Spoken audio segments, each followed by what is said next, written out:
Welcome, the anointed ones. Every secret eventually leaks, but when it's your identity, the game isn't about exposure anymore. It's about power. Imagine waking up one morning to find out the FBI isn't just watching you. They've strategically announced you like a headline they couldn't resist. Not in whispers, not in shadows, but in broad daylight, stamped as a checkmate on their board. Suspenseful? Absolutely. But here's the fact that makes it even wilder. Over 90% of government leaks are never random accidents. They're calculated plays. Which means if your name slipped through the cracks, it wasn't carelessness. It was choreography. This isn't just about privacy being stripped away. It's about being declared a piece in a high-stakes game where every move is intentional. And let's be brutally honest. Most people will go their entire lives unnoticed, invisible, unrecorded. Yet here you are, suddenly a strategic anomaly, important enough to be leaked, tracked, and labeled like you're the twist ending to a movie that's been running in secret. And here's where the sprinkle of humor sneaks in. You thought you were just living your life, maybe checking your phone bill or wondering why your Wi-Fi is slow.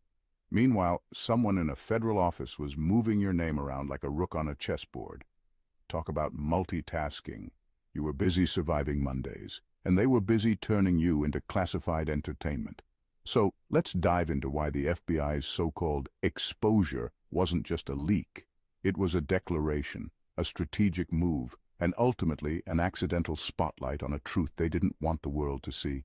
And trust me, by the end of this, you'll realize the checkmate wasn't yours to fear, it was theirs to admit. Number 1.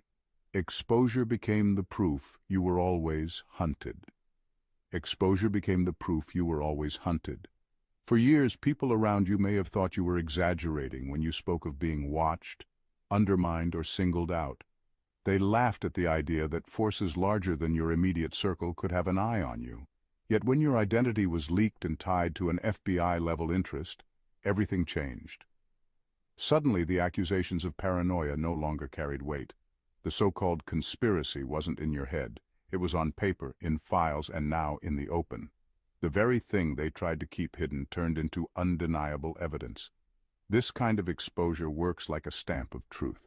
If you weren't important, there would be no reason for your name to be recorded, tracked, and then leaked in the first place. It proves you were never an ordinary target of gossip or neighborhood envy. You were part of something bigger, something that required strategies, cover-ups, and calculated moves to contain you. Being hunted wasn't just a feeling. It was a fact confirmed by the very institutions that thought they could control the narrative. What makes this revelation sting for those who doubted you is that the exposure didn't destroy you. It vindicated you. The leak may have revealed your identity, but it also revealed their obsession. It told the world that you were never crazy for sensing eyes on you, never wrong for believing something deeper was at play. When the FBI leaves footprints, even in the form of a so-called leak, it's an admission that you were already a subject of interest long before anyone else believed it. Exposure like this cuts both ways. On their side, it shows desperation. They had to move you into the open because controlling you from the shadows wasn't enough. On your side, it confirms strength. You survived being hunted without even realizing how many pieces were already stacked against you. That's the irony. They spent years maneuvering, while you simply lived, unaware you were central to a board game you never asked to play. The leak, instead of discrediting you, told the truth they tried to bury.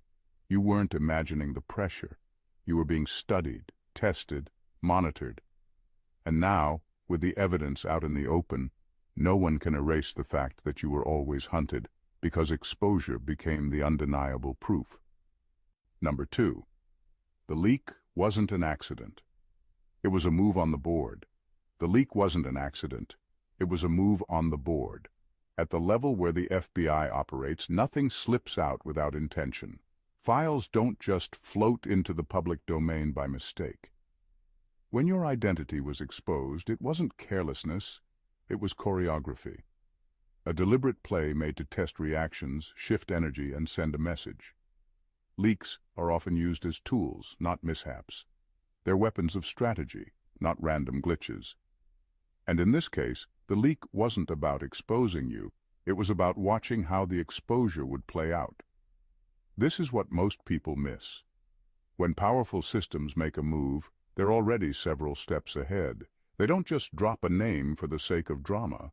They drop it to study ripple effects. How will people around you respond? How will you respond? Who will panic? Who will scatter? Who will align with you? Who will betray you? That's what a leak measures. It's less about the information itself and more about the chain reaction it creates. And in that sense, your exposure wasn't clumsy.